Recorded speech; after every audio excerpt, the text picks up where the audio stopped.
What is up, everyone, and welcome to the Random Encounter Podcast, episode 80. I'm your host, James, and I'm joined by Bryant. May my blade chip and shatter. I have no clue what that means. It's Dune 2. Oh, okay. And Phaneckswhy. What up, what up? Today we got quite a bit of stuff to talk about today. Actually, when I was writing down the notes, I came across a lot of things, and I was, especially today, like, because today is Mario Day, and there was stuff that just came out of nowhere. I'm like, oh, wow, so we have all this stuff to talk about today. So we're going to go ahead and dive in directly into that. But before I start talking about that, don't forget to hit that like and subscribe button. We are trying to hit 1,000 subscribers by the end of March. We're sitting at 756 right now, and also follow us over at Twitch as well. So let's start off with Mario Day. Today is Mario Day, and there was a bit of things, a few things actually today that was announced, and there was, I believe, some stuff that was announced a couple days ago through the Lego company, where they were talking about some new Mario sets coming out. But let's start off with what they announced today. Mario Movie 2 is in the works, and they actually gave a release date, which was April 3rd, 2026. So 2 years out, or a little over 2 years out, rather, and yeah, that's kind of interesting to see that they have a set release date. They talked about that they're already preparing like concept, or not concept, but they have like preparing backgrounds and stuff like that, and it's going to go into full production starting I think they said like next month or something like that. So it's kind of cool they kind of said that, because it kind of gives you a feel of how long it takes to actually animate all of this. So they're guessing, I guess, a year for all this to get done. But I'm curious on what they're gonna do, because they've already talked about wanting to expand the Mario universe. So I'm wondering if this is gonna be, I don't know, are they gonna introduce more characters? Like, I don't know who they can introduce. They won't introduce Link. I doubt they'll do anything to do No, with they'll Link. do Yoshi. No. For sure it's be Yoshi. Yeah, Because they that's teased true. that at the end of the last Yeah. one.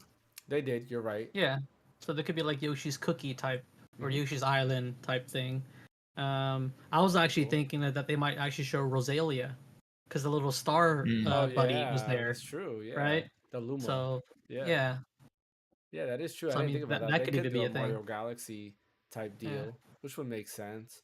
I Yeah. mean, He travels to other planets, yeah, right? that would be pretty awesome. Like What you know, about see him Daisy? flying a rocket. Do you Yeah, think that they Daisy. can add Daisy in it too? Mayor Daisy. Because they would have to, if they do Daisy, they would have to basically go the route of Super Mario Land, right? Like that. Well, Nintendo doesn't like Super Mario Land, remember? That's true. They don't. For whatever reason, we still don't have Super Mario Land, which we would actually talk about in a little bit there. The other announcement they did give is a release date for Paper Mario Thousand Year Door remake. There is no like trailer or anything. They just went and showed off a little, not even a scene. It was just basically curtains opening, and it says Paper Mario Thousand Year Door remake, and it says coming out May 23rd, 2024, which I'm excited to play. I started it on my Steam Deck, and then the minute they announced this, I just deleted it from my Steam Deck, because it's like, okay, I don't need it. I'll wait for this remake instead. And there's quite a bit of differences. Some people are comparing screenshots, and it looks like they did put in a lot of work on this, which is kind of cool. The scenes, the background scenes in themselves just look a lot better. They added more details. There's more, how can I put it? There's more things going on in the background scenes versus what it was originally. Did you guys take a look at any of those comparisons? I have not. Um, I kind of left myself to be surprised. Yeah, likewise. I'm so looking forward to it that like I know it's gonna be gorgeous. Like I think I saw a couple screenshots like, with the new lighting and everything. It looks fantastic. I'm just gonna wait for it to come out. Yeah, it's one of those things for me, at least, not playing the original. I don't know what's really different between the two. And it's funny because when Wind Waker HD came out, in my head, I was like, oh, wow, like this looks exactly like Wind Waker. But then when they did side by side comparisons, I was like, oh, wow, it does not look exactly like Wind Waker. Because I thought it looked like Wind Waker HD, but it didn't. And I feel that a lot of people were thinking the same about Thousand Year Door. And now with all these comparisons, there is quite a bit of a difference between the two, which is kind of cool. Luigi's Mansion 2 HD also got a release date with June 27, 2024, which I'm not sure. Are you guys excited about this? Because I still own it on 3DS, and I'm like, I don't know. Yeah, I for sure am buying it. I already went out. Newegg had a deal today where you could get $100 of eShop credit for 90, and so I bought that, and then I'm gonna buy 2 vouchers because I know I'm gonna buy Vouchers. those for sure. Yeah. Yeah. It just sucks because like I still have that one that is gonna be expiring in like a couple weeks, and Yeah. like based on those early impressions of the Peach game, I just don't know if I'm gonna be able to pull the trigger on that. But I want to have the definitive edition of all the Luigi's Mansion games. I hope one day one can find its way to a console, maybe like a remake of one or something like that. But yeah, absolutely, I'm gonna Like the pick that up because 3DS I never went version. through 2. I beg your pardon. Like the 3DS version, because that was technically, I mean, it was kind of a remake. I mean, it's a new game. I mean, because you go to like multiple hotels and stuff like that. Mhm. Like it's different. I mean, it's just I don't know. I just want the best possible version of it, and I don't really play my 3DS that often, so I want to Yeah. play it on the Switch. You know. Yeah. No, I hear that. It was kind of weird. I do like what they did with Pikmin, right? All of the Pikmin are on one Mhm. console. You have 1, 2, 3, and 4. And you would think they would do that with pretty much all their games.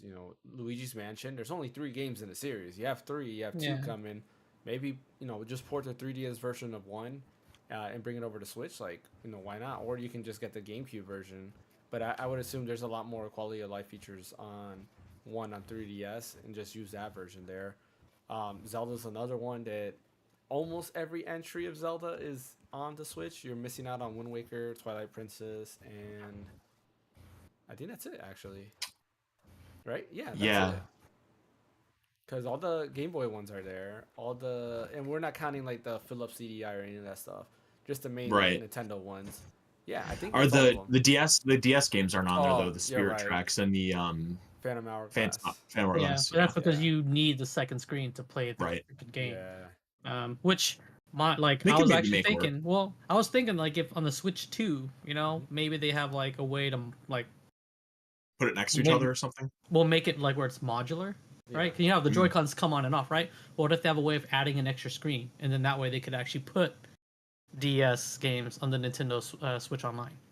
I mean, honestly, for me, if they could find a way just to make the Switch screen just turn, like a Oh phone, yeah, like right? just Like, rotate it. Yeah, yeah, just rotate it and to then where have like it like a just grip. Yeah, and have a grip and go like like just sideways. yeah. I mean that's Like, even a way too. They have those what's it called? I think it's called the flip grip you can get for your Switch, and you can mhm. put it in there, and it's like turns into I think it's called Tate mode or whatever for Yeah, games, yeah. I or do like an some officially games. supported version. Yeah. Yeah, I know some games you can play them that way, so that there's a shooter arcade game that was on there that you can play Yeah, it that way. like So those that like 1984 type games where it's like yeah. vertical like airplane shooters. Yeah, exactly. I think that would be cool. That would honestly be amazing. And then you can definitely put DS and Yeah, 3DS games on there with no problem. yeah. That's adding on to the whole Switch, mindset. Yeah, Like exactly. That's you're not another just switching from Switch. home. Yeah, it's another Switch. Yeah. Now you can do it from with horizontal to vertical From mode. That would be cool. And then lastly, they announced NSO Game Boy is getting Dr. Mario, Mario Tennis, and Mario Golf coming May This is 12th, my which is jam. tomorrow. Which one is it? Mario Golf? Is that the one that everybody says is a good RPG? Is it that one or is it Mario Actually, it's coming out Tennis? the 12th, so it's coming out on Tuesday Is that Tuesday? because today is the 10th. Oh yeah, you're right. Today is the 10th. I apologize. Yeah, I thought today was the Um, I 11th for some mean, reason. But yeah, those it's might be Mario it's a some games Tennis. you great can add. RPG. Like you can add those to the retro relay. We could. That is true. We could add those to the retro relay. So now we have more games to choose from. But you said golf is the RPG? They both are RPGs. They're both Oh, fantastic. Like I'll put it to you this way: when I was 13, I went to our nation's capital, and it was kind of before I got really into like politics and history and stuff like that. yeah. And like when I was on a bus, supposed to be like learning about like all the monuments and cool things in Washington D.C., I had my nose in Mario Golf and my Game Boy Color the entire time, like I didn't care. So That's that should cool. go right there to show you how fantastic Mario Golf is. The Mario Golf Game Boy Color game is absolutely phenomenal. I have to give that a try then. That sounds like pretty cool, honestly. Do you think that what no, not with the golf. That's a Apple Arcade game. What is it called? Golf Story. You think Golf Story was kind of inspired by that? Absolutely. Yeah. Is it similar to that in terms of design or no? Or is it more like I because never played you never I played? never played Golf Story, but Okay. I've seen the aesthetics of Golf Story and it Mhm. looks very similar. Okay. All right. I'm excited to dive into Mhm. that. Someone gets their inspiration from somewhere, so Yeah, exactly. And actually, there was one more announcement. Lego Mario Kart was also announced for 2025. They only showed a teaser trailer, And I'm assuming it's just you built the cart and it, I don't know, like, and you put Mario in and you could just like kind of fling it. I assume. I don't. They didn't really show much of that, but that is coming in 2025. And I guess yeah, if you're into Legos, there you go. Um, Deviation Games is shutting down. So if you guys remember in 2021, Deviation Games had showed an announcement like PlayStation was going through like all their games coming for PS5, and Deviation Games was made by the Call of Duty Zombies creator. And they were like, "Yeah, we partnered with Sony. We're coming out with a brand new game." Well, that game is not coming out because they are actually completely shutting down. And yeah, that's kind of interesting to see that they shut down before a game is even made.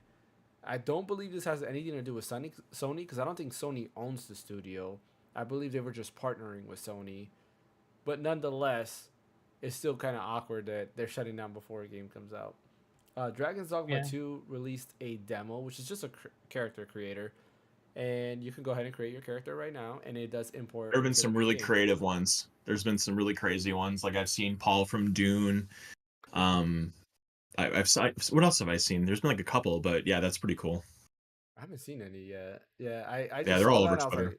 I was like, man, it's like character creator. Like if it was a full on demo, I would have downloaded that You right jumped on it. away. Yeah. Yeah, but the character creator, I can care less. Um, Persona 3 Reload. This is probably the biggest announcement of the smaller announcements. Xbox had their a little showcase, and Persona 3 Reload was showed with the answer coming, which I think I we talked about it on the podcast. Is somebody the leaker of Persona 3 Reload had said that the answer is actually coming as a DLC update. And I remember having this conversation with somebody, and they were like, "No, that won't happen." Well, here we are with the answer actually coming out. I believe it's this fall.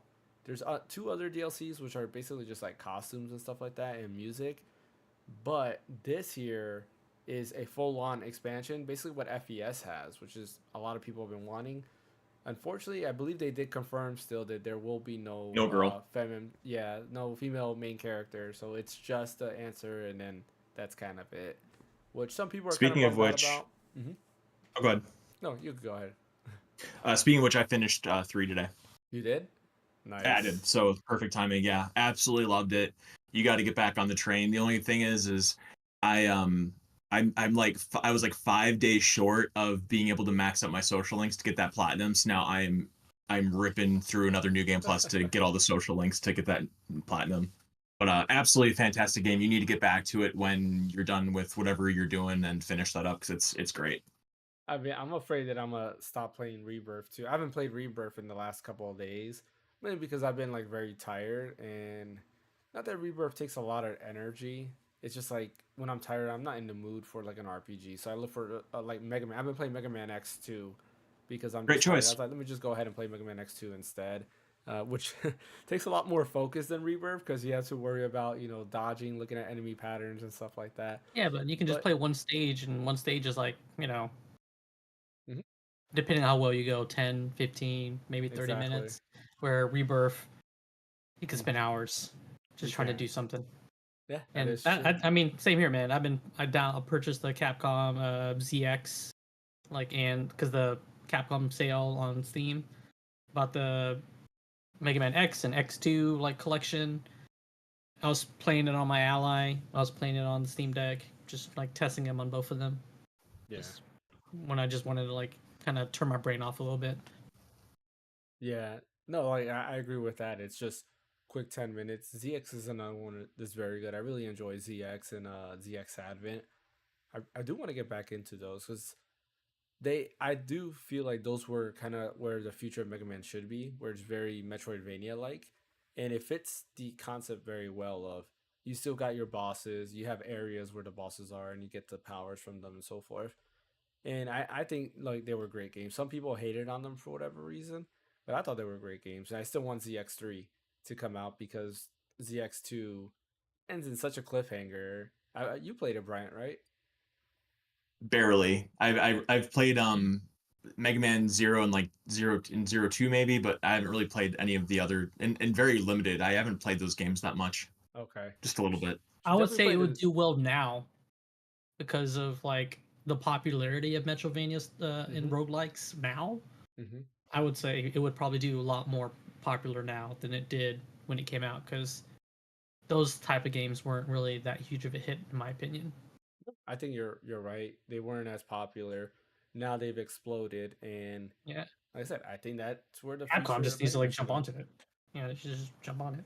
They Yeah, just need to make a new Mega Man X game, man. It's been, God, when did X8 come out? Like 2007 Just, or 8, maybe at the latest. just let them reboot the series.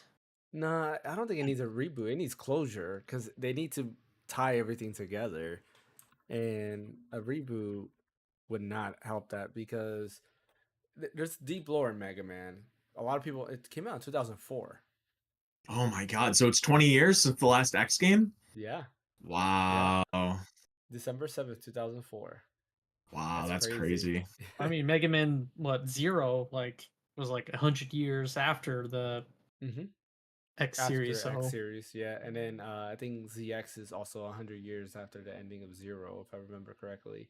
yeah. But it's like the Zero is so good in terms of lore and where they went with it because with Zero, there's just so much stuff that you don't know. For example, Copy X, right, being there, and you're like, okay, what happened to Real X? And then there's a lot of twists. I won't spoil it for Brian because Brian said he played I one. haven't played it You either, play. really. You haven't played. You don't remember one. Do you remember the X1 story or one? 01? Zero one.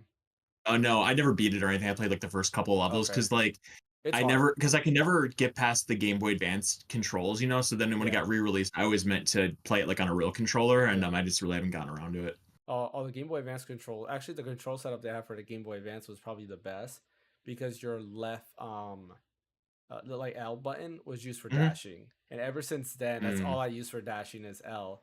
I'm playing like Mega Man X2, and your B button is for dashing, and I was like, man, I don't know how as a kid I was able to use circle as dashing. So I just swap it out to L being the dash. In X2, it's the A button to Or dash. You press. yeah, I meant like Okay. Xbox controller or Steam Deck Oh, okay, got controller, it. where Yeah, it's okay, B. there we go. You But yeah, confused me. Damn it, yeah, Nintendo. it's still A. Yeah, it's I know this what you mean. button. Yeah, your Yeah. right button. Um, but yeah, like I like the L. It just seems to flow so much better. So after playing like Zero, every Mega Man game I played is like yeah, because even like ZX they use the L button for dashing, and I think it fits it perfect. Which in my opinion, it just makes sense for ergonomics. And not only that, I've always used just the R button to cycle through my moves. So it's like, what's the point of, you know, having the L button to cycle through moves when I only use R? Well, you have Uh, to. mhm. Yeah. No, no. You keep. Yeah. Because I'm right now. I was playing Zero and I was like messing around with the remapping of the back buttons because the back buttons on the Steam Deck, I was making it to where it was like R1 because it made it easier where I can do dash here and I can R1 right here instead of trying to do it up here where I can just leave these fingers alone and I'm just Yeah. using my thumb for the other face buttons. Uh, So it I, actually made it, for my opinion, easier to have the back button for R1. I can't like it. I can't have. I don't know. Maybe it's the way my brain works. Like if I press the back button and also use this hand to do jump, I can't. Like I had to I had to have this hand do something the opposite of this. Like that's just the way I'm programmed. uh, but let's That's get back. each their own, whichever one you like. Yeah, getting back to topic. Our last bit of small news: Ghost of Tsushima is finally coming out on PC. For those of you who haven't played Ghost of Tsushima, highly recommend getting it on PC.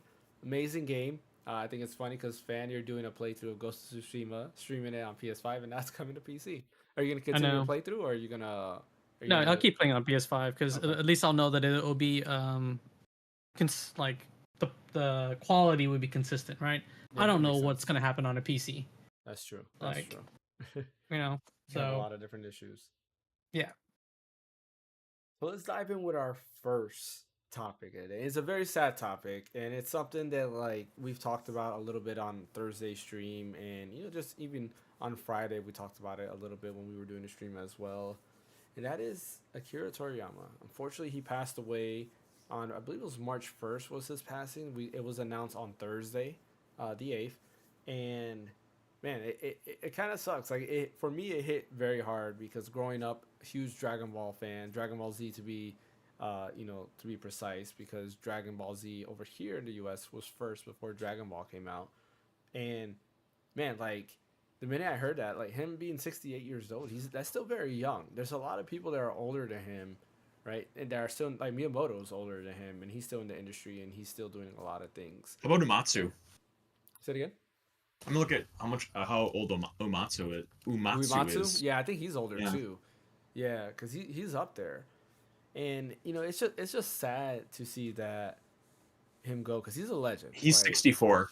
64. Uematsu 64. He looks older than that. Yeah. He does look a lot older than that. Like I mean, we don't have really pictures of Toriyama because he was very like not secretive, but he was more Private. Private. Like he didn't want to be out there. Anytime that he spoke or had anything to say, he had a character that was drawn, and that was like the character portrait. That was his portrait, right? So when it showed Toriyama, it was like a little robot in a tracksuit that was his like iconic character. And yeah, it's just like it hurts, to see that. Like when it comes to like celebrities or like creators, a lot of these things are like, is what it is, or this guy's work's good. But with him, it's a little bit different because it's something that I grew up with his work. And not only that, he had announced that he was working on brand new projects that are separate from Dragon Ball last year. He announced those things, and then this happens. So now a lot of people are wondering like what's going to happen with those projects that he announced. But that is a totally different story. We're not going to get into like Sandland. theories. Yeah, like Sandland. Well, Sandland I believe came out originally a long time ago, and then they made it a game, and then they're reanimating it again. I could be wrong on that, but I believe Sandland's a little bit older. They just decided to make a game on it, and now they're doing it. I could be wrong though. Let me double check that actually, because I don't want to say that on here and then people start hating me. Sandland. Yeah, it looks like it was 2000. serialized in 2000. So yeah. So it was out already, and then they're making the game, and then they're making another anime, or they're making an anime series, which will be showcased on Hulu. At least I believe it's Hulu over here. It might be Disney Plus. No, it's Hulu because I remember seeing the ad. Yeah, I don't think they would put anime on Disney. They definitely put it on Hulu. You never know. I mean, they have a K-drama show on there. I mean, Disney owns like majority share of Hulu, so yeah, exactly. It's still Disney. But yeah, it sucks that happens. For him, his work, behind me and Fan, and also, well, it's not his work, but one of the characters that he created on Brian's shirt is something that he's like he's everything. He's done a lot of iconic things, not just in anime, and a lot of people in anime always looked up to Toriyama, but in video games, he was very powerful. Sakaguchi was a huge fan of Toriyama and collaborated with him. He was one of the people to kind of help in along with Yuji Horii to get him to be the artist for Chrono Trigger. Horii has a very close relationship with Toriyama. They did Dragon Quest together, and actually Horii, the history, the way that goes is Yuji Horii approached Toriyama and gave him a design. He's like, hey, can you draw me a character like this? And it was like a blob that looks like Muck, the Pokemon Muck. And, Toriyama said, sure. He looked at that design and created the slime from Dragon Quest out of this, ugly design. And, Yuji Horii always laughs about it. He's like, wow, like, I gave him a blob and he turned it into an iconic figure. But, his Dragon Quest, his character art is just iconic. Behind me, this is official Toriyama art. He drew this for the Dragon Quest illustration book that you can purchase on Amazon. Yeah, I have that. This is his official art. And there's amazing artwork in there. If you just flip through it, a lot of people know Toriyama only for Dragon Ball, but his art varies like crazy. And yeah, they look similar because he has his own design, right? It's kind of like when Nomura does artwork. If you see zippers, you kind of know that it's Nomura. If you see a lot of belts, you know it's Nomura, right? Because he has his iconic themes that he uses. And Toriyama has the same thing with in terms of like the face and the eyes. They're very iconic. And the nose, or the lack of a nose. Yeah, the nose is always like triangle shaped. But even his or the lack of one, but yeah, that's true, or the lack of one. Krillin, yeah, no nose. But yeah, even his robot design, like behind on your Chrono Trigger poster, like that's very iconic. The frog is something that's very unique, and everybody loves Frog in Chrono Trigger. Pretty awesome. Yeah, I mean, the robot for Chrono Trigger, you can see that in a lot of like the capsule like stuff from Dragon Ball. Like, What's his name? Giru, I think, is based off of like, or not based off of it, but looks very similar from Dragon Ball GT.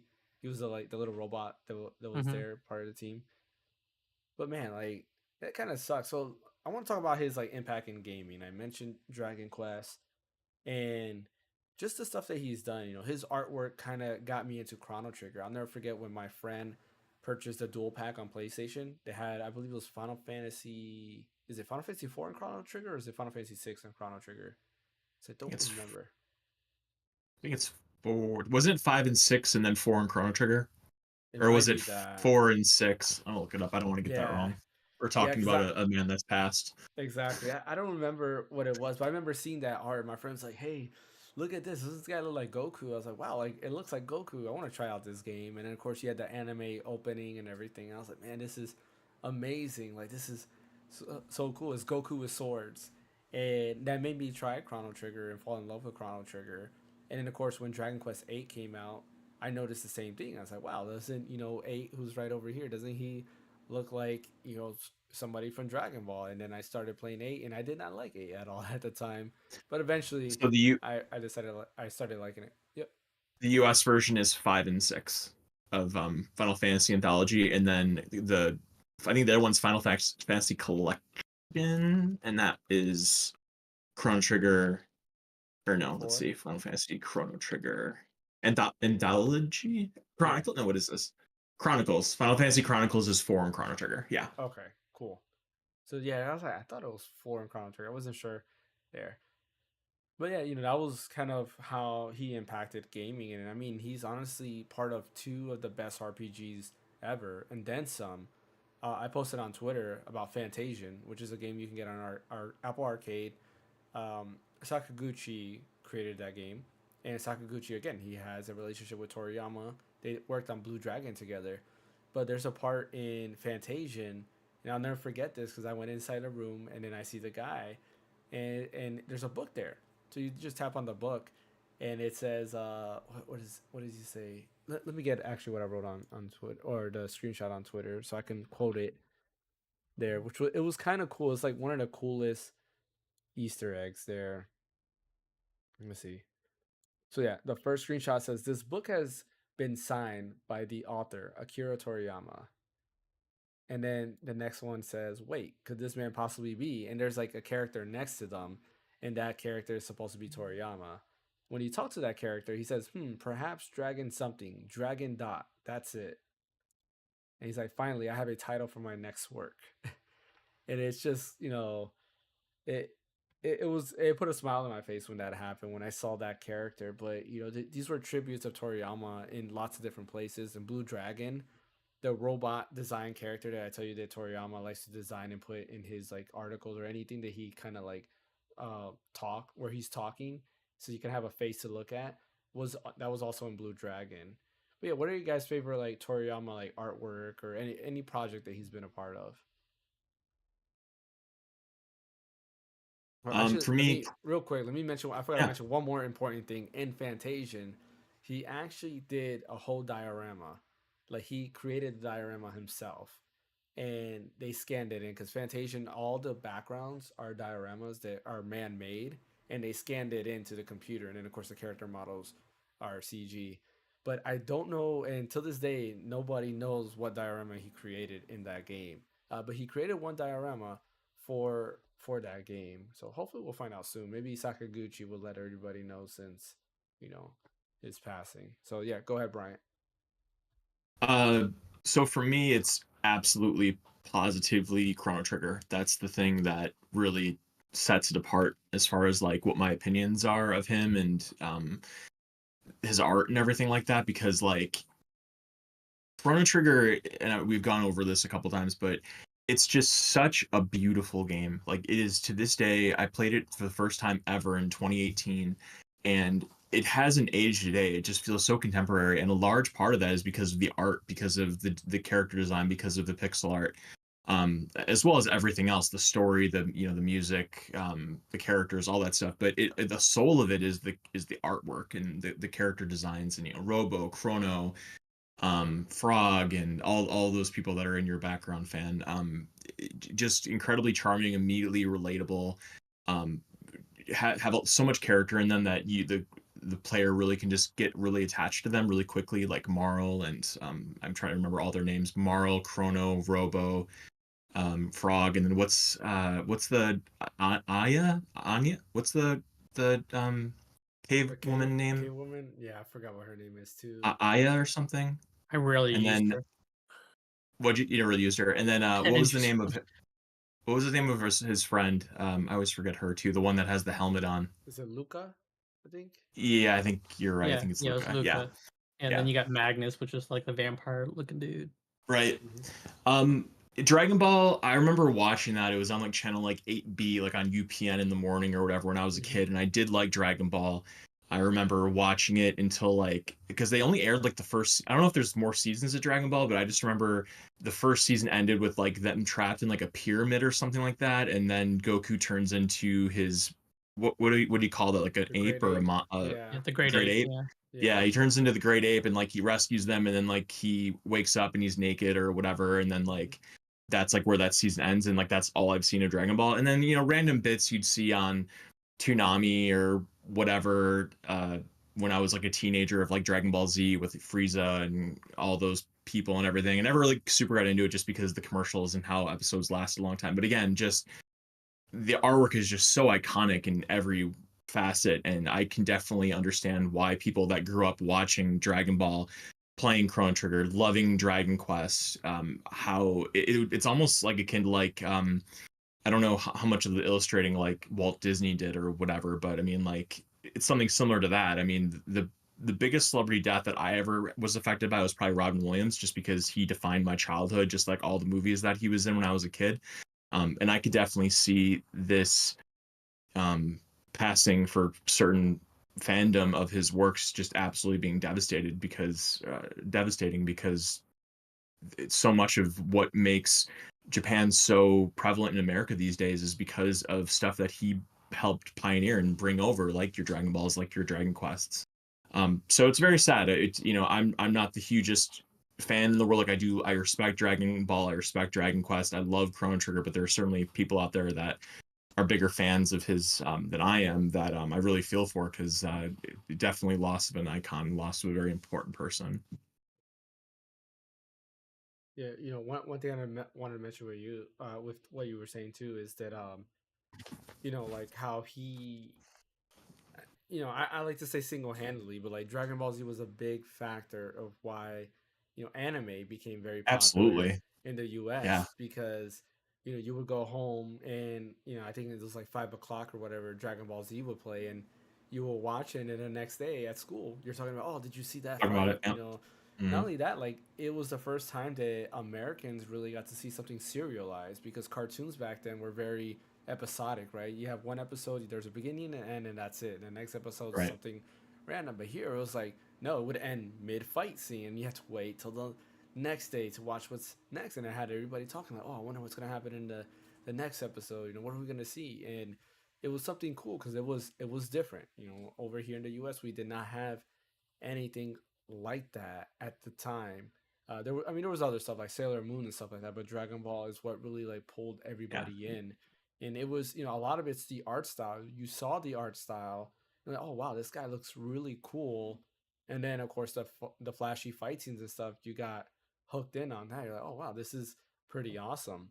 But the art style is a big thing, which is what drew a lot of people from Dragon Ball to go back and look at Chrono Trigger and to look at Dragon Quest and so forth. Geekdom 101, a friend of the channel, his experience was basically the opposite, but it still was the art style. He grew up with Dragon Quest. He saw the art style of Dragon Quest, and then he noticed that Dragon Ball Z had the same art style as Dragon Quest, so he got into it that way.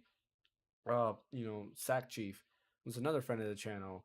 He was the opposite. He watched Dragon Ball Z, and then he noticed Dragon Quest had the same artwork, and then tried out Dragon Quest that way. So, his art style, you see it, you're like, oh, I know who did that.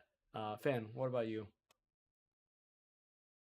What was the question again? Just because we've kind of like. Yeah, it just like Talking about Akira Toriyama. yeah, just about I him, like mean, how did his like Mhm. For me, my first like inkling of him was I remember watching Dragon Ball, not Dragon Ball Z Yep. first. Because I remember young Goku fighting Jackie Chun, who because that's what he said his name was, and we all know that was Master Roshi in disguise. Um, and because that's what I remember first, because I remember him getting like beat because him and Krillin will fight, and then he grabbed his tail, he get weak, but then episodes later they fight again, and then he trained to where he wouldn't get like pass out when he gets tail get grabbed, because that's how he would lose in the tournament. It was like people just grab his tail and then he'd lose. And that's my first like introduction to Toriyama. Obviously, Chrono Trigger because I had a Super Nintendo growing up, and then that kind of just like once Dragon Ball Z came out, we were very limited in the U.S. Right? There was no internet. People kind of just make up or figure out how things happen, because you would see Dragon Ball Z, but then somehow people would find leaks of like Dragon Ball GT, fusions and stuff like that, and then like, well, what is this? Why does this person look different? Who is he? Like, is it because there were people that would submit like internet was kind of a thing, but it wasn't like what it is now. It was dial up, for Christ's sake. Google back wasn't then. a thing. Yeah, so there was like no Google. I would see a picture of Vegito, and it would say hyperdimension, and then me and my cousins, we would print pictures of Dragon Ball Z, offline with like these characters, and like, who are these people?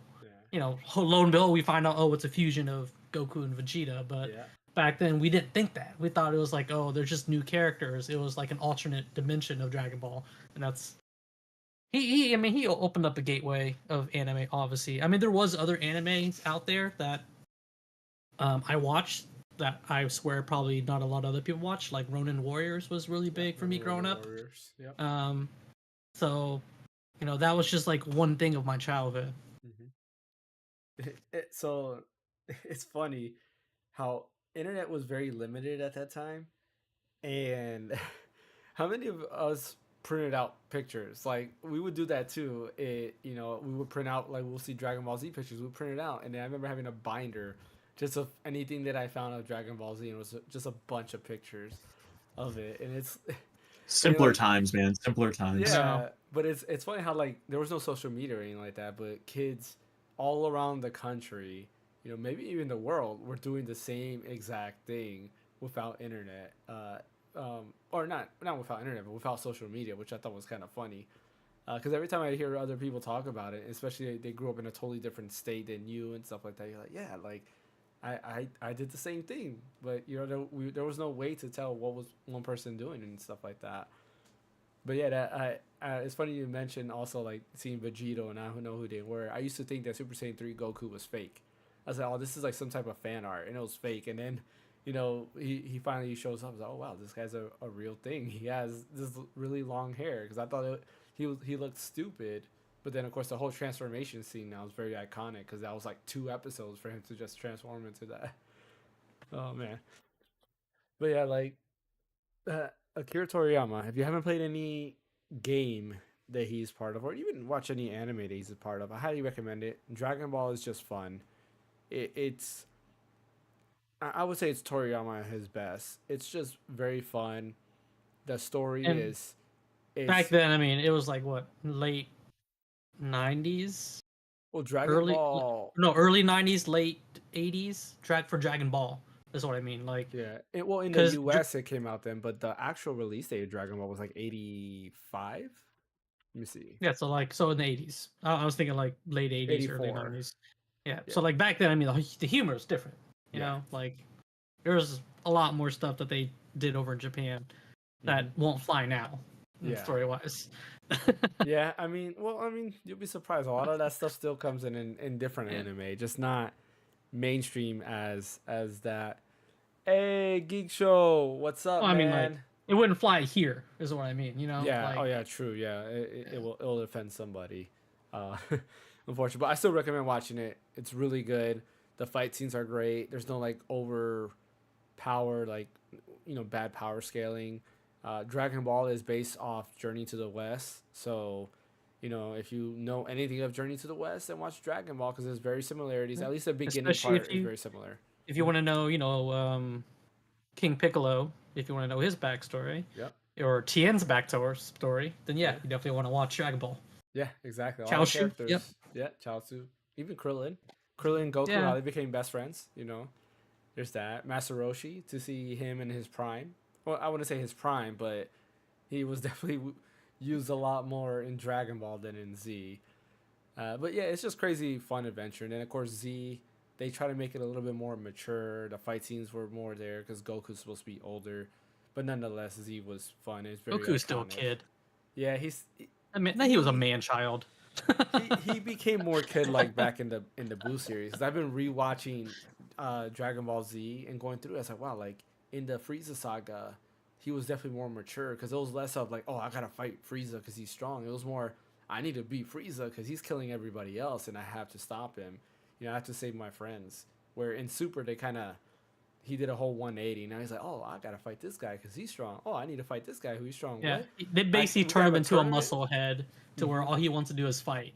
Where in Z he actually had a moral compass. Yeah. Where he fought, there was a reason why he fought it, not just because he wanted to fight strong people. Yep, exactly. That was one thing I hated about mainly towards the end of Z and then of course Super was that. That's why if you're gonna watch Dragon Ball Z and you don't want to have a lot of filler, then watch Kai. Yeah. Because Kai does cut out a bunch of fillers, which some of the fillers I enjoyed, especially like when they traveled in space going to Planet Namek, and a lot of fillers of them going to different. Yeah. That was so. I mean, if you like fillers, then watch that. If you don't like fillers and want a kind of a update in terms of like resolution, then watch Dragon Ball Kai. Yeah. That or I mean, it's kind of hard because like the Gohan filler was awesome, where Gohan goes to the village. Remember when he was training with Piccolo, or Piccolo left him out in the wilderness?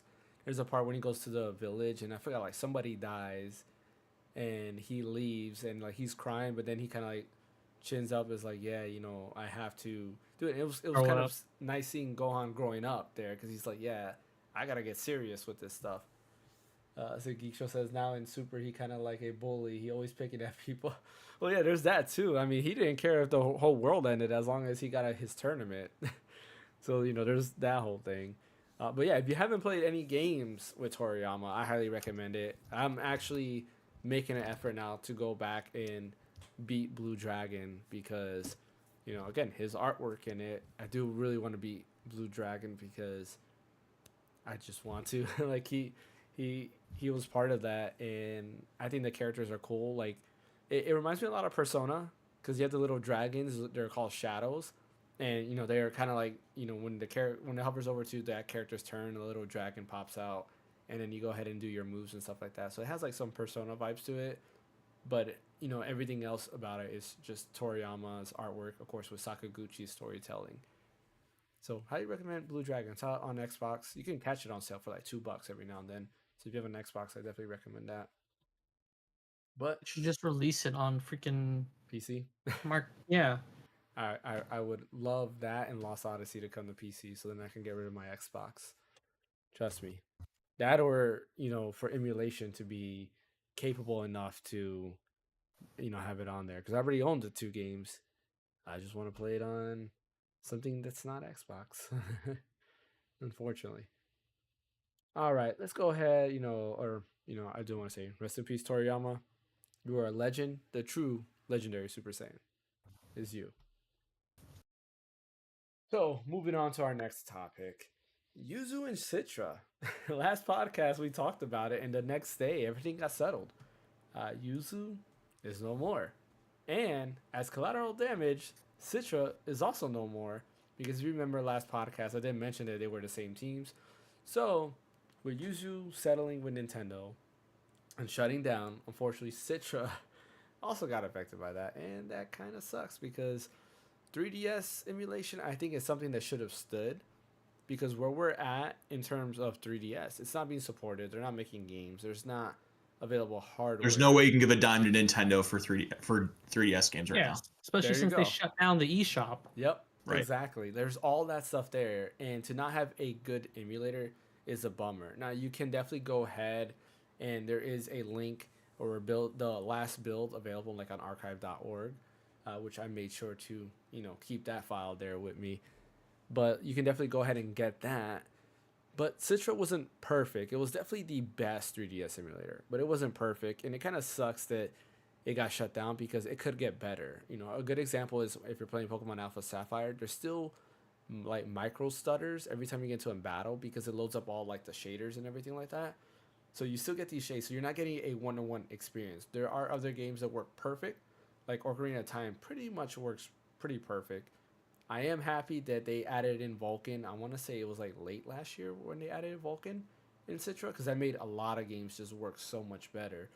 But it kind of sucks that they shut down because there's nothing as good as Citra. There's Panda 3DS. I haven't tried it yet, but what I've been reading, it's nowhere near where Citra was. I know there's some Citra forks apparently out there, but I have yet to see if they're as good or if they're even trustworthy. Because Citra we trusted, we know for years. And unfortunately, there's a lot of shady people out there that could create a build of Citra but hide malware or spyware or something like that inside there that can kind of, be tricky there. But what's everybody's thoughts about this? Oh, this is a hot button issue after your video. Plugged right there for your video. So yeah, I'm kind of on the fence on it. I'm 100% against piracy in the case of things not being available, or I'm 100% against piracy if things are legally able to be purchased from the company directly. So like 3DS, that the eShop closed for 3DS like what 6 months ago, I think, or something like that.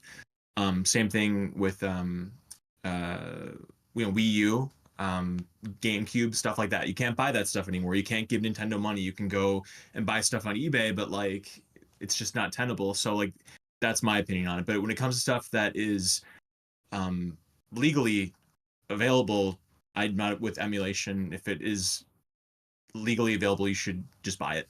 Yeah. No, I Yeah, agree. like we were talking at the beginning of the podcast, playing Mega Man X and X2.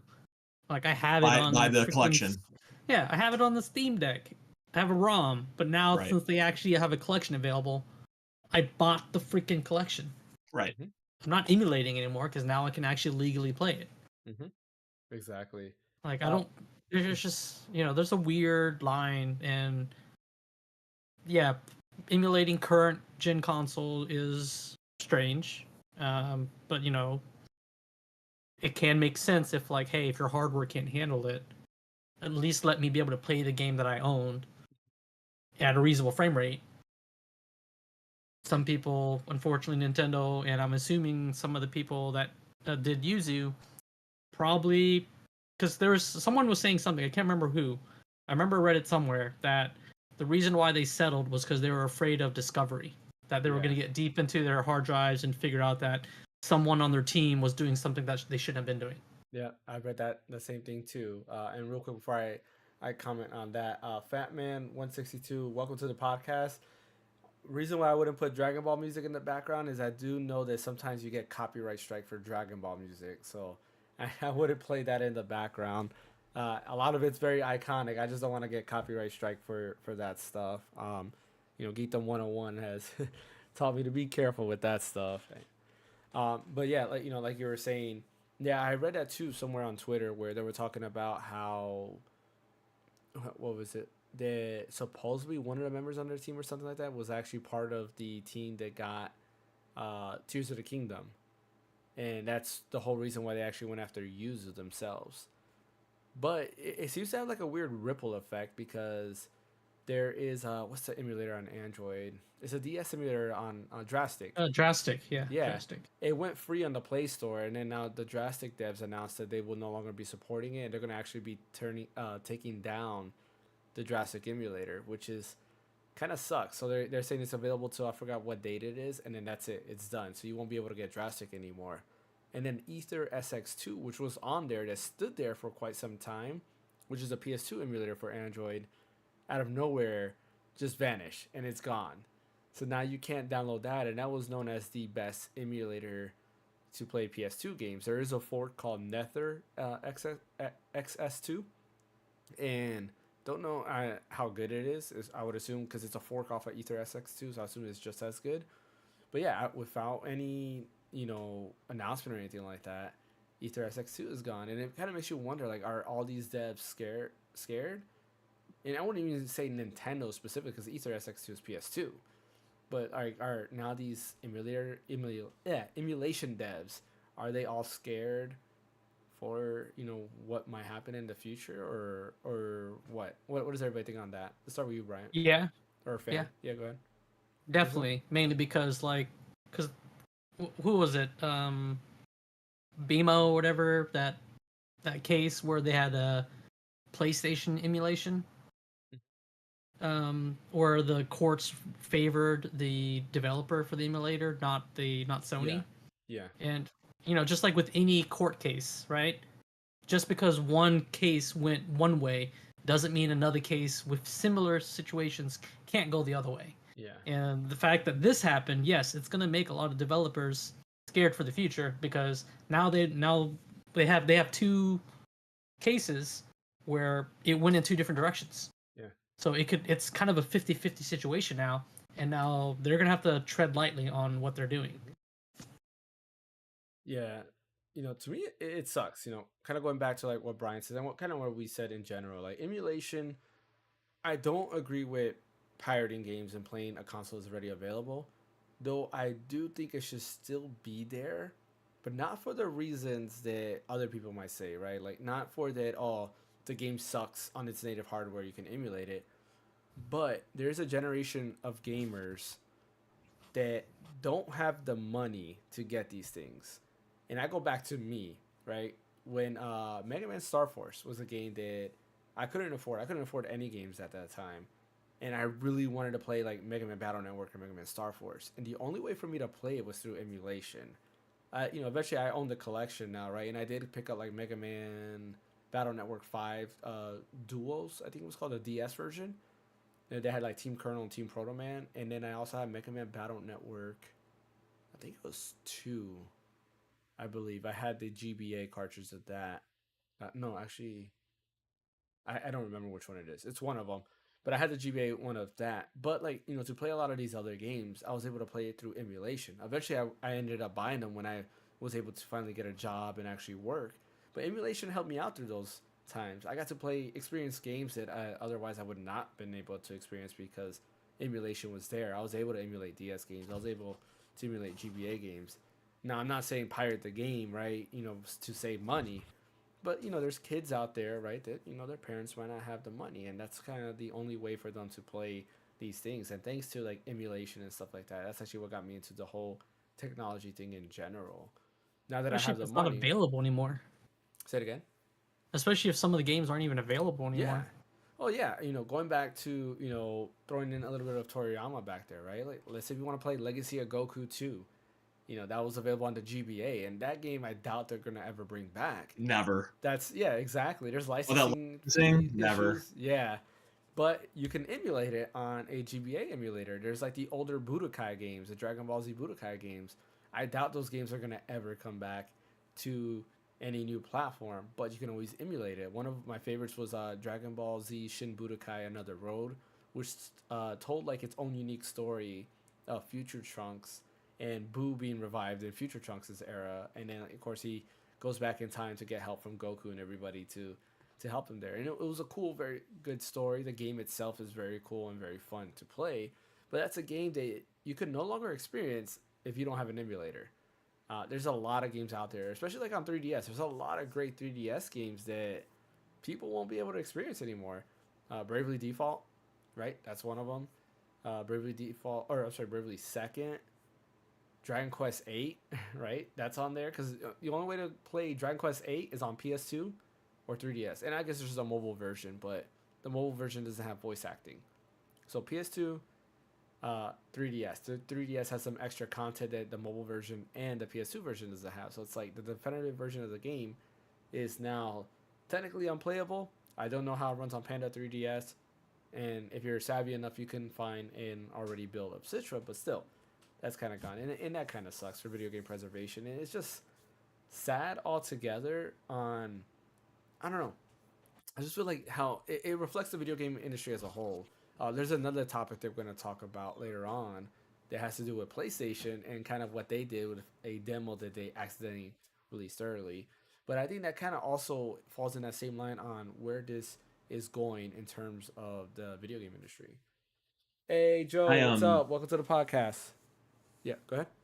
I just wanted to say one thing on what you were saying before about like being a kid and playing those games as a kid because you didn't have money or whatever. Mm-hmm.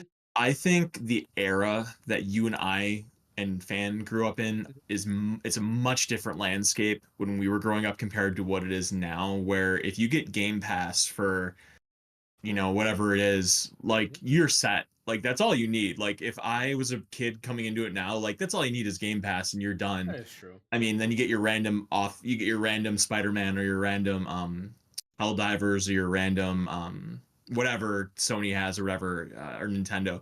But like when we were kids, like you got your game for Christmas, your birthday, or you went to Blockbuster and you rented something, and that's it. Like there was no internet, there was no mobile free games to play, none of that stuff. So Yeah, like that's true. I feel a little less sympathetic for kids nowadays because you can throw a rock and you can find a free game to put all your time into. Yeah. I agree. I understand your sentiment though, because like there was a lot of stuff like that I couldn't afford to play either when I was a kid either. But I just think today, given how available everything is, like the problem isn't too many, or the problem isn't too little games. The problem is too much or too many games, not enough time. Yeah.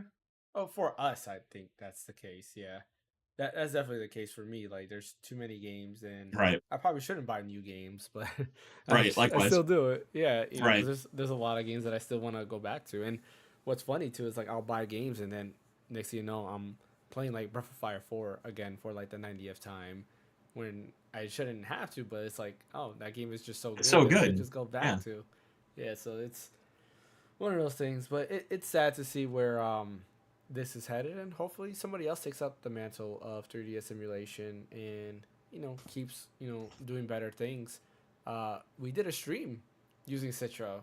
If you remember, fan, we did Triforce Heroes. Yeah, We did that together using did. Citra. It had net played and allowed us to play together and stream it together. And now we can still do it. It's just There won't be what any if more updates. yeah, there won't be any more updates. What if that connection got better? What if they were able to implement better features and so forth? So, it's a shame, but yeah, we'll see where that goes in the future. So, like I was mentioning, Sony. This is what I think is messed up. The all digital future is very scary. Sony, so Stella Blade, a demo was released on the PS5, unintentional, right? And people were able to download it. Well, they removed the link. That's one thing, right? Stopping the download and stuff like that because it was a mistake. That's cool. But the biggest issue was they went in and started deleting that save file off of people's PS5s. Now that is crazy. When you can go into somebody's console and delete the game. And a bunch of people were reporting that yeah, they no longer have Stellar Blade demo on their PS5. That's the crazy part. Like, what do you guys think about that? Like, that's something I would That never is scary. expect. Yeah, Because that is. I would assume like you download it, it's yours, and they don't have any power over your console because it's your console.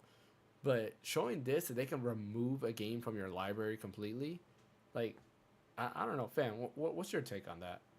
That's a little scary because, you know, I mean, I get that it's a demo, right? But the problem that they were able to do that opens a freaking Pandora's box, you know, which means like if I buy a game digitally, I should own it.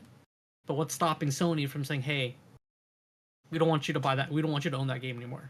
Even though you gave us your $50, $60, we're going to uninstall it from your system. Just now, we're not going to make it available anymore for whatever reason. Like, they can make up whatever reason they want. I mean, there are games that are removed just because the license for music on that game did not get renewed. So you can't, re-download that game anymore. Yeah, I mean, you can play it if you have it installed, which is great. But for other people who want to download it, they can't download it. But now Sony, it opens that door to where like, hey, if this happens, even if you download the game and purchase it and own it, if they lose license for any of the music or whatever, or on some of those games, they potentially could just delete it from your system and you're out your 50, 60, 70, $100 whatever money you put into it. Spider-Man 2 could be a good example because Yeah. Spider-Man is still Marvel, outside of like the movies and stuff, it's still Marvel property. And Yeah. if for whatever reason Disney decides to be like, hey, I want Spider-Man 2 off of PS5, and somehow they gain full rights of Spider-Man back, like that means technically they can just go ahead and just remove, Spider-Man 2 from your PS5, and guess what? Your $70 game is no longer there.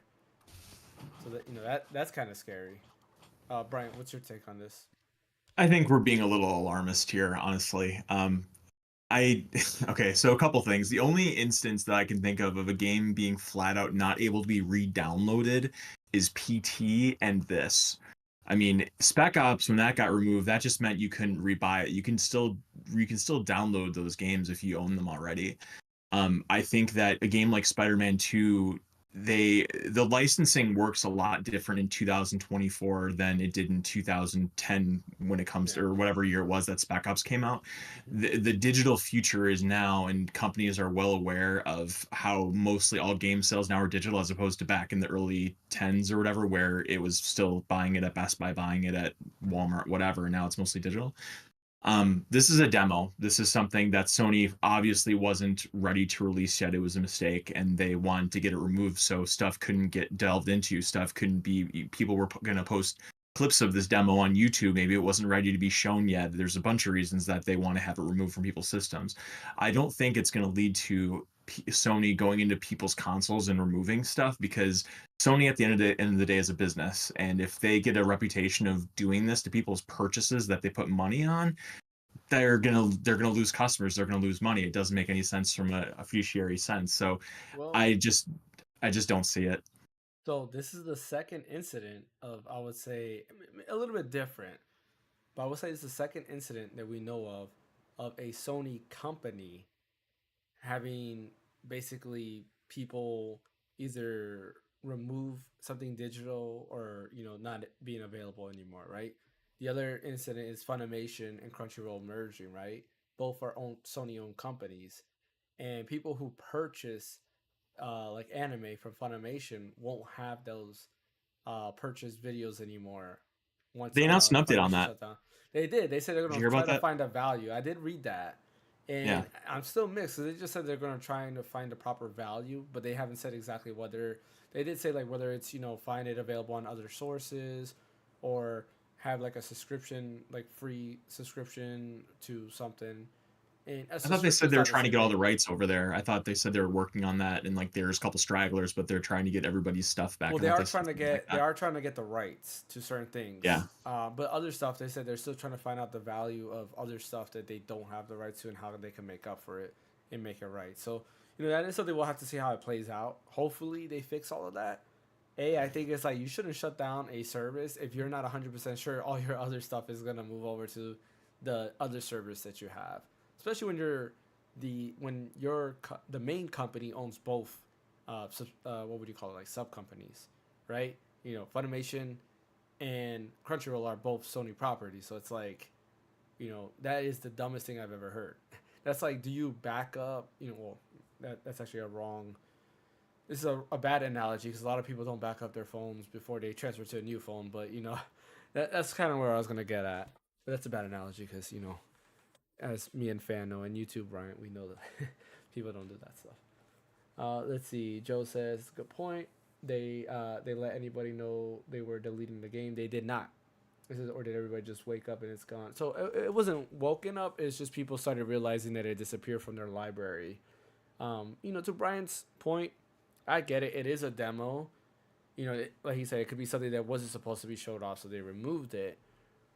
But like, just because it's a demo, I still believe it shouldn't be right. Like if it's downloaded and on your console, they shouldn't have access to your console at all, like whatsoever.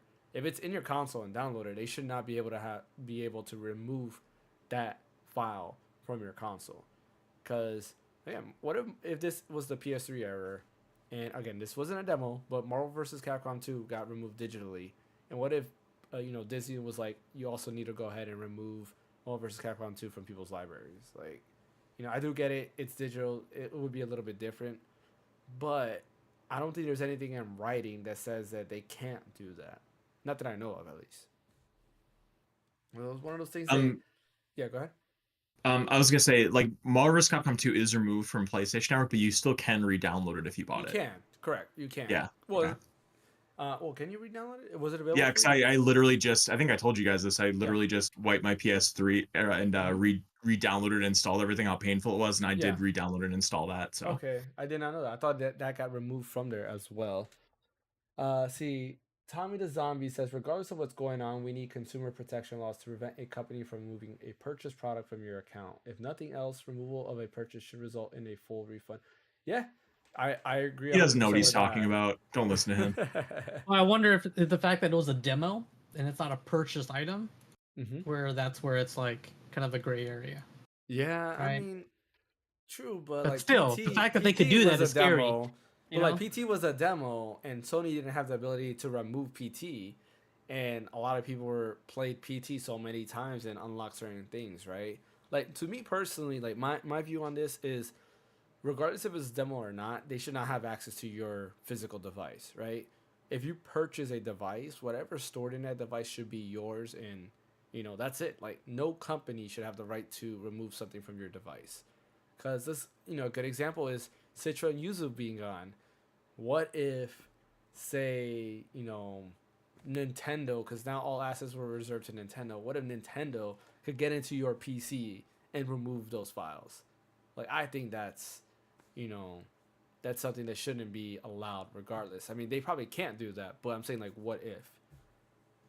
Well, I think when it comes to PC, like, I mean, you have a software license with Microsoft for Windows, so I don't think they have authority to go into your PC and do that. Whereas with PlayStation, you agree to their terms conditions using PlayStation, so I'm sure it lies in there.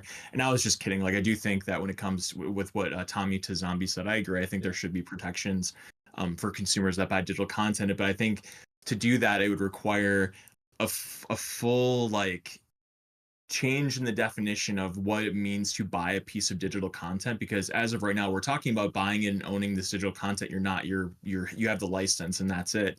And so would it be great if, like, they change the definition for buying digital content to you own a copy of this?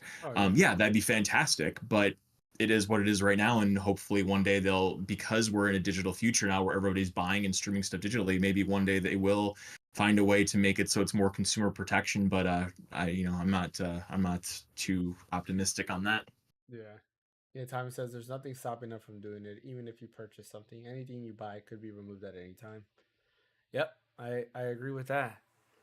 It's scary for the all digital future, and on one point I complain about this, but at the same time I still continue to buy, like, my Switch games digital. And so far, like, the only company I trust so far is Valve, because they have games there from years ago, and they're still available there.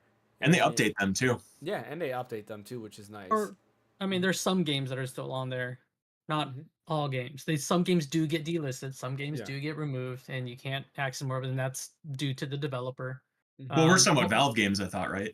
Well, Valve games, yes, but like the developers that upload their games to.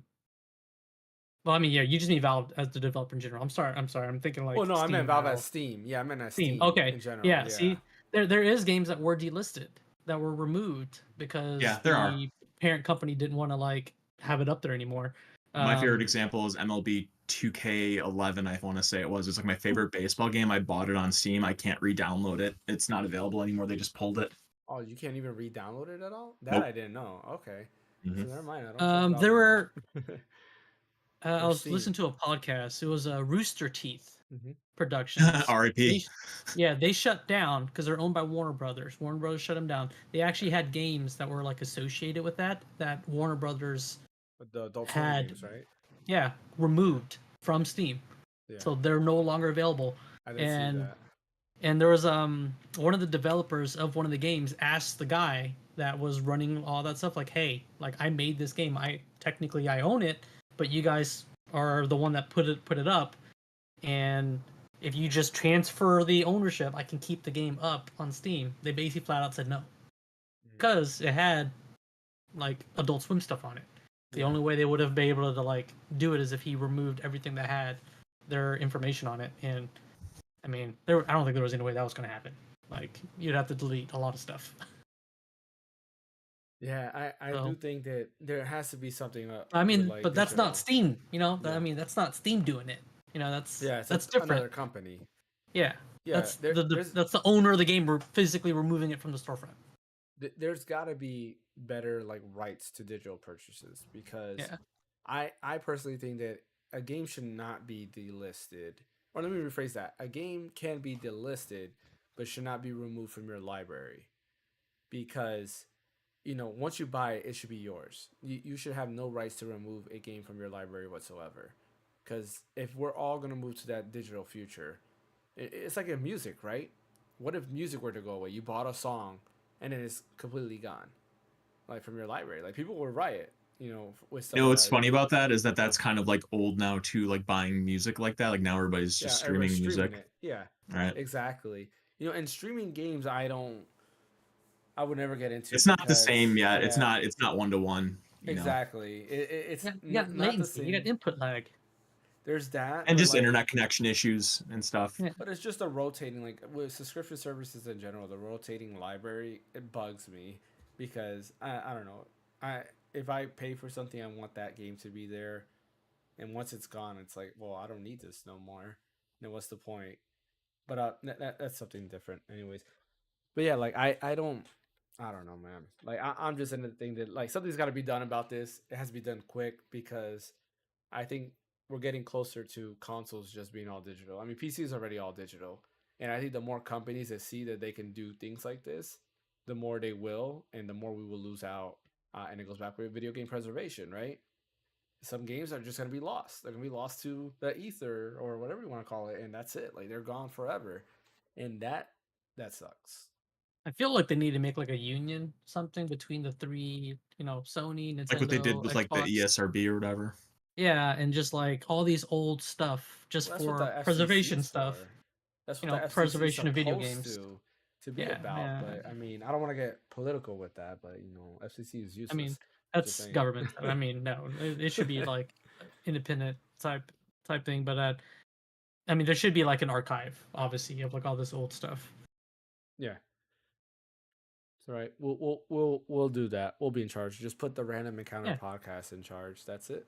We can make the rules. We'll say what games can leave and what games can't. But yeah. With yeah, my hoarder mentality, it'd be no game would leave. They would all stay there.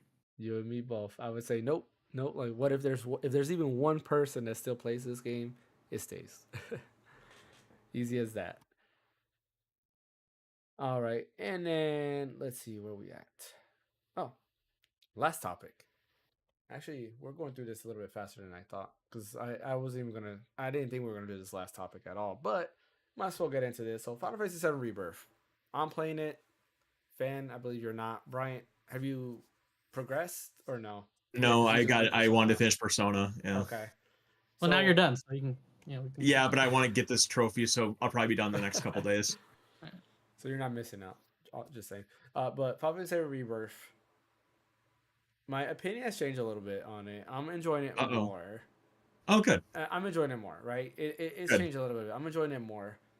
I still don't think it's the hype, the game of the year type game that everybody is, praising it about. Like, this is not a game for me in terms of I go to bed, I'm thinking about the game. I wake up, I'm thinking about the game. I'm at work, I'm thinking about the game. No, like, this is not that game. Like, Tears of the Kingdom, I was like that. I was like, oh man, I can't wait. I can't wait. Like, I just want to play Tears of the Kingdom.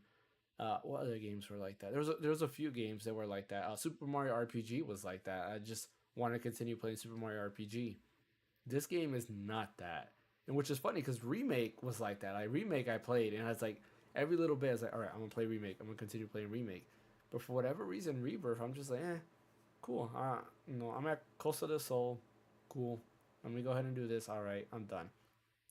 And it looks like I'm not alone because apparently Japan feels the same way because they've only sold 262,656 units, which is that's a low. lot lower than Final Fantasy 16 and a lot lower than Remake. Remake, just to put in perspective, sold 700,000 units. People are saying, "Oh yeah, there's a lot more PS4s in the wild there," but still, like, there's still quite a lot of PS5s there. And to only be 262,000, I think that's very, very low. And Do we have American data yet?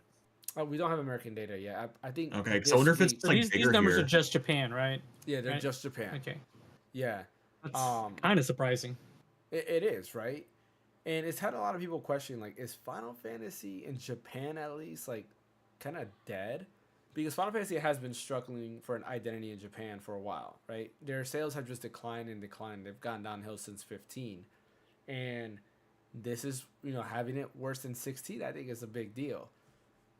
Especially for Final Fantasy VII, because Final Fantasy VII is still pretty big worldwide. But, in my opinion, I just think that, I don't know. Do you think it might be because of the westernization of like the gameplay and stuff like that? It could be. I don't think it's like too westernized.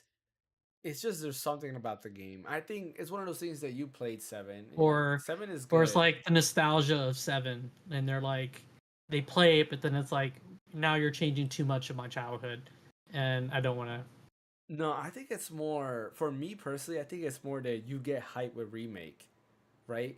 I could go back to this, where you guys did not want to play the demo to Rebirth because you didn't want to lose that hype. I feel that the hype was lost because of Remake. You played Remake, you're like, wow, this is amazing. I can't wait for what's next. And then you start continuing with Rebirth, you're like, oh, wow. Like, you took too long to come out. You should have been out already. I feel like that's what I'm getting with this. I was so excited for Rebirth. I couldn't wait. I was so excited for Remake that I couldn't wait for Rebirth. And then Rebirth is here. I'm like, my hype is kind of gone already.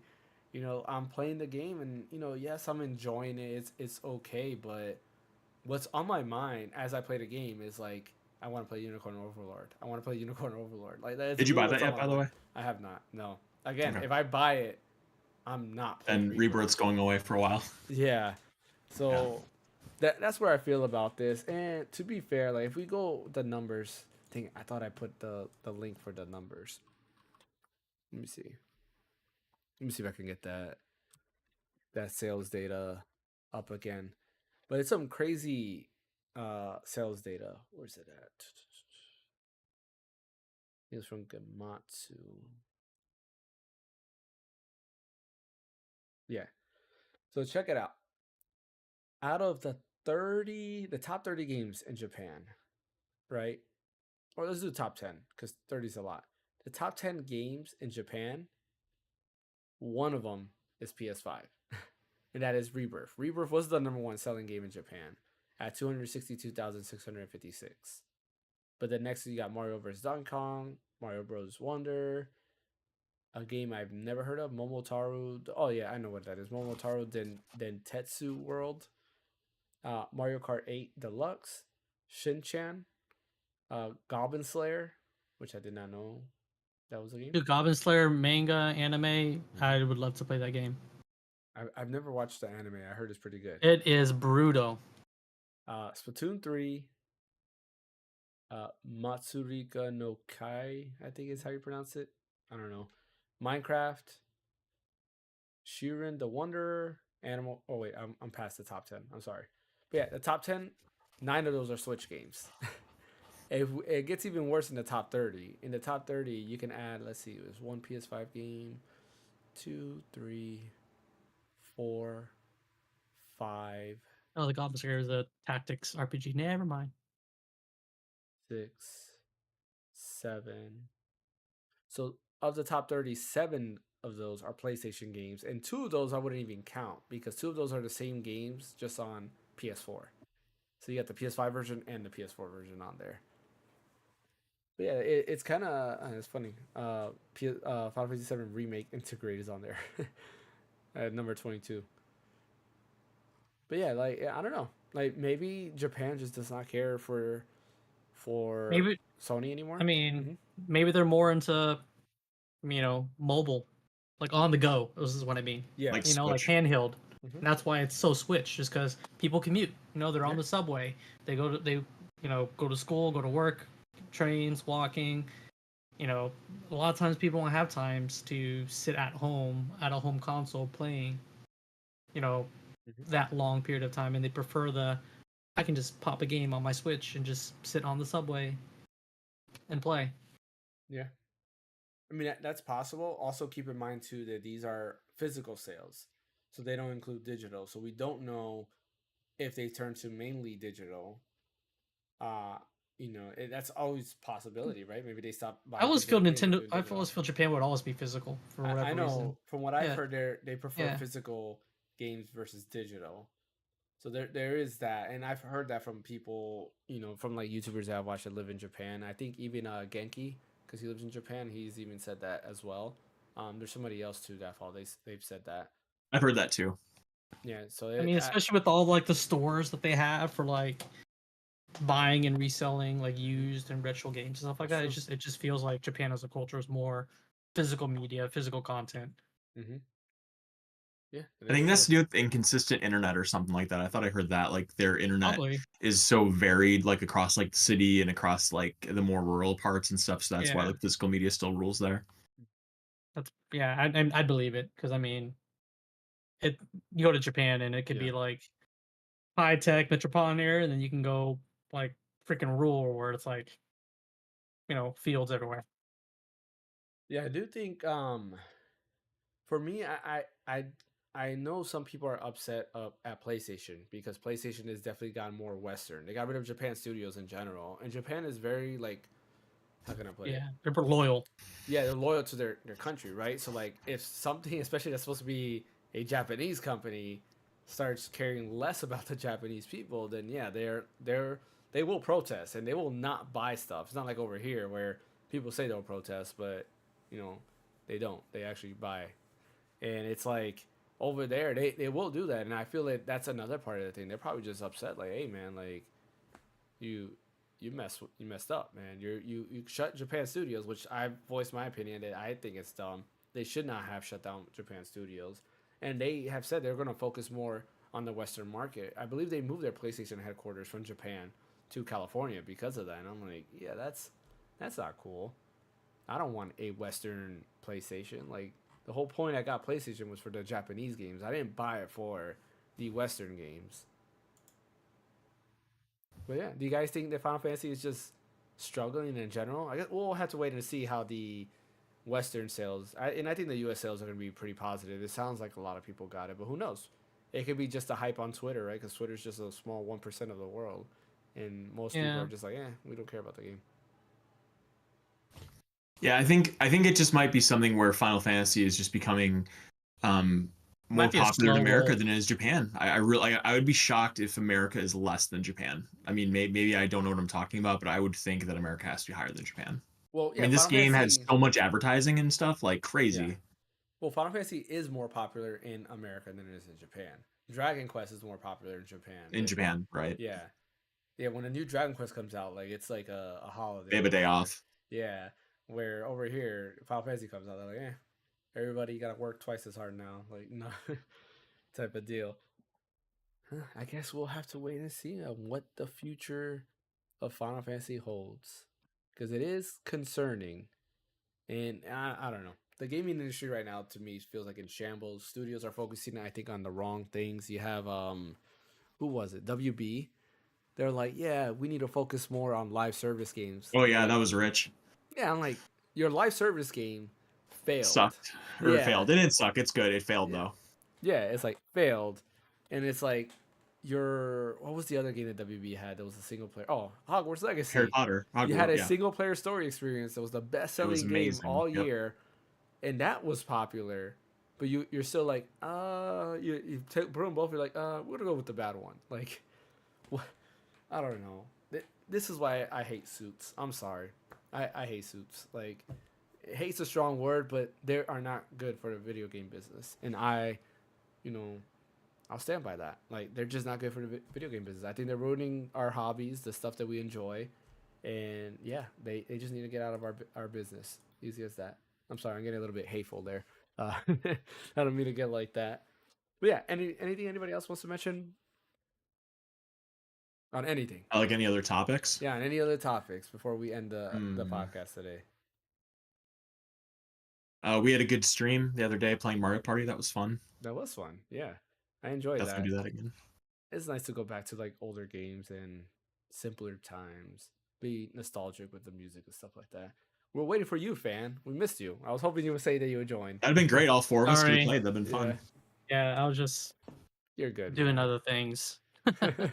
You're good. It wasn't, I wasn't It was impromptu. expecting. Yeah, it was just something that came up because I didn't feel like playing Granblue Fantasy Relink at the time, and I was like, you know what, I want to do something different.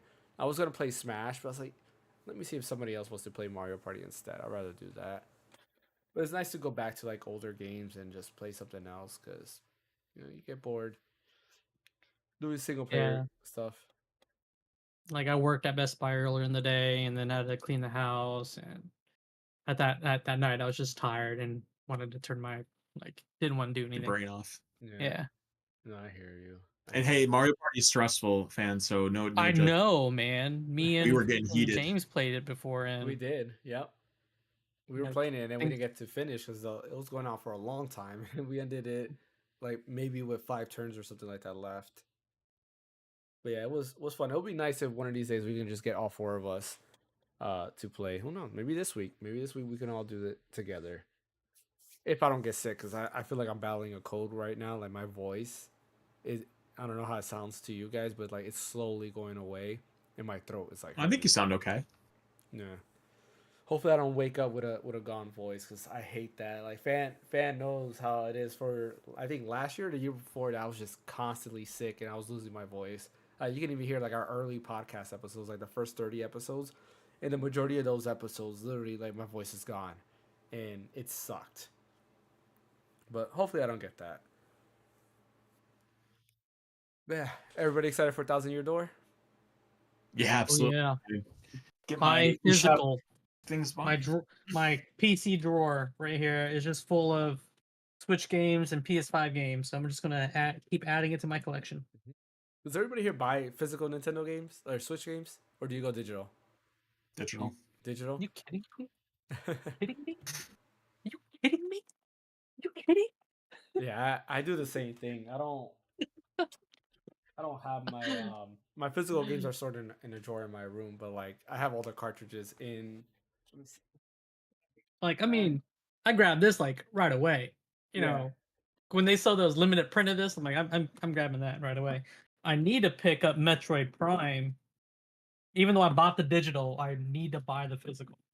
Just because Me too. I didn't want to wait 2 weeks to play the game, so I bought it So- digitally. But I have like 4 of these. The 3 of them are in my other bag, and then in my bag I have all of these as well. yeah, I understand Yeah. the convenience of able to just like load a game like digitally and just like Yeah. play, but I just I'd like to have the cartridge. I don't know why. No, not gonna lie. It's Like nice. I've been totally digital for. It's Probably just close nice to- to like the artwork on the inside, the artwork in the back. I do miss that they no longer have manuals and stuff on the inside. I think that's something they should definitely bring back. It's like if they're going to keep making physical games, put a little stuff right here. Yeah, I hate the just white background. Like Final Fantasy Fire Emblem is nice to have like alternate like cover art. Dragon Quest, they have that. So for whatever reason, Square Enix still believes that the West wants these 3D model artwork versus what Japan gets, right? So like Dragon Quest Builders 2, for example, the artwork we got over here is the like 3D model artwork. 3D, yep. Yeah, and I hated that. On the inside, Isn't though, 2's 2D? Say it again. Is 2's 2D? I thought 2's was 2D, isn't it? No, it's 3D. On the inside, the artwork is the 2D art. Does that make sense? Even in 2? Yeah. So Dragon Oh, Quest okay. For some Builders reason, in my 2 head 2 had 2D. No, so it has 3D. So like even if you go to the Steam page, that's the official artwork they use. But on like the Switch and the inside cover, if you reverse it, it has a 2D artwork where it's basically I don't think Toriyama did the artwork for that, but it's the Toriyama like artwork. Because I'm almost 100% sure he didn't do the artwork. Because some of the Dragon Quest games, like mainly the spin-offs, Toriyama didn't do some of the work. It's somebody else that does it. So there's like somebody who's really good at kind of like recreating like Toriyama's artwork. It's probably like someone that he's worked with that he used as like either a background drawer or a character like liner, like someone that knows his style. Yeah. You know, like Mm-hmm. because when you do manga, you're not the only person working on the manga. You Mm-hmm. have assistants that help you. Yeah. But yeah, they should That's true. definitely do that. Nintendo should, like the developers should make it to where, because it's empty on the inside, right? Just put the Japanese Artwork. slipcover in here, Yeah. artwork in here, so I can just trade out That'd be cool. when I want, Mm-hmm. Like, Yeah, that would I, kill. I will say, like, I don't buy digital, or I don't buy physical, but like it is kind of cool to have like a stack of Nintendo Switch carts. Like I appreciate that from like an old school aesthetic and like an old school like utility standpoint. Like that's cool. It's kind of like people that like buy, like, in my opinion, it's kind of like people that buy like vinyls. Mm-hmm. Like you're probably not going to be putting the record if you want to hear it on your record player unless you're like really purposefully want to hear like a record on a record player. But like just like the image of having like a bookshelf full of your records, it's just kind of cool to have that. So I respect that. I mean, I'm actually surprised, Brian, because I see what all the amiibos you have behind you. I would think you would be the physical cartridge That's guy. different. Like physical is like, I don't know. I think an amiibo is different than a game because like an amiibos can't exist except if you want to display an amiibo, it can't exist. I mean, I guess you could say you can't display a game, but I just think they're different utilities. I gotcha. Yeah, I understand that. All right. Well, that is everything that we have for today's podcast. Appreciate everybody for joining, and as always, don't forget to hit that like and subscribe button. We're actually sitting at 755. We went down a subscriber, so we're sitting at 755. We started our crap. Yeah, exactly. We are sitting at 755, so definitely hit that like and subscribe button. Share the channel; does help out a lot. We do stream twice a week on Twitch. Sometimes you can catch all of us on streaming together. We do have a group stream on Thursday. Fridays is usually my solo stream, but sometimes we do other things like Mario Party, for example, on that day or whatever I decide to stream those days. There, and of course, every Sunday we are back with the podcast. Fan, where can they catch you at? Yeah, you guys can catch me on Twitch, YouTube, Twitter /X at Phaneckswhy, and Sundays. I'm here pretty much all the time on Sundays, and occasionally I'm on here on Thursdays on the group stream. I mean, I don't make to every single group stream, but a good majority of them. Yeah, I'll say 99% of them. Yeah. Later, geek. Appreciate you joining, man. Brian, where can I catch you at? Red_so_deep on Twitter. Mm-hmm. And as always, you can catch me right here at the Random Encounter, where I try to do a video at least once a week. And of course, we do streaming and have the podcast. Thank you, Fan. Thank you, Bryant. Thanks, everyone, for watching, and we will see you next Sunday.